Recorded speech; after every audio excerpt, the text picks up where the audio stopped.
अंग्रेजी साहित्य कभी देखा सुना हो, एक उसमें कहानी थी द गिफ्ट ऑफ मैगी। किसी ने पढ़ी हो? नहीं पढ़ी होगी। नम्रता याद है कहानी का थीम? उसमें होता क्या है बिटिया कि दो मोहब्बत करने वाले बच्चे होते हैं, एक 17 साल का 18 साल का लड़का बिटिया, दोनों आपस में बहुत प्यार करते हैं। लड़के बिटिया की खूबसूरती ये थी, उसकी सुंदरता उसके बाल थे, एलोकेशी थी। हमारे मजूमदार साहब समझते होंगे एलोकेशी, जिसके लंबे बाल होते हैं घुटनों से नीचे तक, एलोकेशी लड़की। और लड़का वो भी बहुत खूबसूरत था, लेकिन उसके पास एक घड़ी थी और वो अपनी घड़ी को बहुत प्यार करता था। लड़की ने उससे पूछा कि तुम इस घड़ी को इतना प्यार क्यों करते हो? बोली ये घड़ी मेरे बाबा ने मुझे दी थी, लेकिन इस घड़ी में आज तक चैन नहीं पड़ी। लड़की जब भी दुकान पे जाया करती थी तो हाथी दांत के कंघे का सेट पसंद करती थी और अपने उस यार से, अपने मित्र से, अपने उस प्रेमी से कहती थी कि काश हमारे पास इतने पैसे होते कि मैं हाथी दांत का ये सेट खरीद पाती।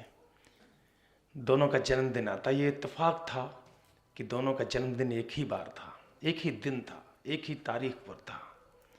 दोनों ने एक दूसरे के लिए गिफ्ट अरेंज किए। और भाई साहब, अगर हृदय में जरा भी संवेदनशीलता है तो जॉन मैकगिल की उस कहानी की उस थीम को सुनकर के आंसू छलक पड़ेंगे।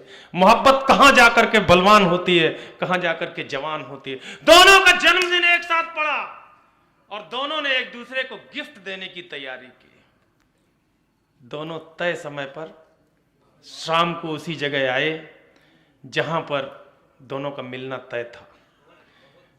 जन्मदिन थे दोनों के, दोनों ने मोहब्बत की गिफ्ट देने की तैयारी की। मोहब्बत कहां जाकर के परवान चढ़ती है, जरा कहानी की थीम समझने की कोशिश करना। दोनों जन्मदिन पर मिले मेरे दोस्त। सबसे पहले लड़के ने हाथी दांत के कंघों का सेट लड़की के सामने रखा। कहा माय लव, तुम्हारी सबसे बड़ी मन की अगर कोई इच्छा थी तो हाथी दांत के कंघों का सेट था, ये मैं तुम्हारे लिए ले आया। लड़की की आंखों से आंसू छलक पड़े, लेकिन उसने घड़ी की वो चेन जो लड़का पसंद करता था वो निकाल करके सामने रखी। बोले जाने मन, ये घड़ी की चेन तुम्हें सबसे पसंद थी ना, ये मैं तुम्हारे लिए खरीद के ले आई। इसके बाद दोनों रोने लगे।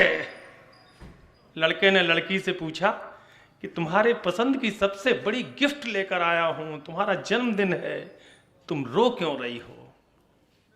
लड़की ने जवाब दिया कि ये जो हाथी दांत का सेट लेकर के तुम आए हो, जिन बालों के लिए लेकर के आए हो, वही बाल बेचकर मैं तुम्हारे लिए ये घड़ी खरीद करके लाई हूं।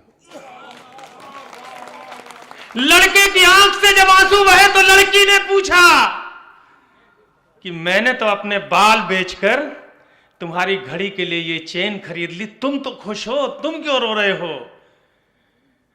जो मोहब्बत की सबसे बड़ी परिभाषा उन 17-18 साल के बच्चों ने लिखी। रोते हुए लड़के ने लड़की की आंखों में आंखें डालकर कहा, प्रिय, जिस घड़ी के लिए तुम ये चैन खरीद कर लाई हो, तुम्हारे बालों की उस कंघी के सेट के लिए मैं वो घड़ी बेचकर आया हूं।